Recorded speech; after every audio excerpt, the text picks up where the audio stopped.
The baseball is made up of four components, the first being the cork pill at the center of its mass. The second component of the baseball, the wool winding that wraps around the cork pill.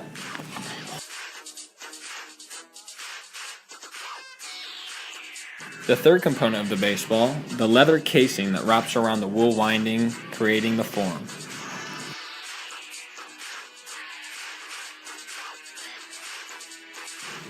The last component of the baseball is the synthetic stitches. The leather is extracted from Midwest Holstein cattle. These are the world's highest producing dairy cows from Dutch provinces. The leather comes from Midwest cows and is tanned in Tennessee, giving it a white color. The core of the baseball is made from a mixture of cork and rubber. The cork comes from Southwest Europe or Northwest Africa. The rubber is synthetically made in chemical plants after being extracted from a tree, such as the one shown in the video, which can be turned into a rubber compound. The wool strings that line the inside of the baseball come from shearing sheep. When shearing, the wool and fleece of the sheep is cut off. These strings create very strong baseballs and allow them to keep form and does not allow the baseball to become dented. The first step in creating a baseball is applying the rubber adhesive to the outside of the pill core. This allows the baseball to become very sticky and also allows the yarn to be attached to it in the next step of creating the baseball. The baseballs are poured out and the yarn is soon being strung to the sides of the ball. This is the first layer of 4 that is attached to the pill core. Shortly after, the second set of yarn is being attached to the ball.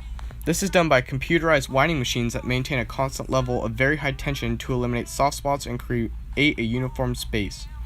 After each step, the ball is weighed and measured by computer to assure all official requirements have been met.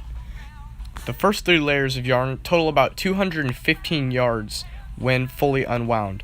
The fourth layer, the smallest layer, is about 150 yards of fine poly wool cotton finishing yarn that is wrapped around to protect the wool yarn and hold it in place.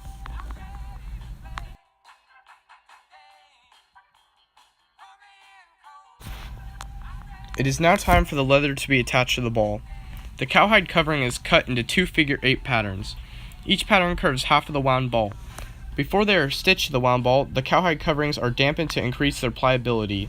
The insides also receive a coating of the same adhesive that was applied to the wound ball to make the ball sticky.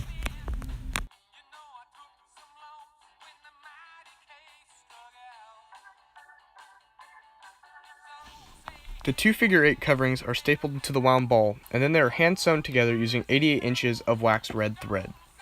There are 108 stitches in the sewing process total, with the first and last being completely hidden.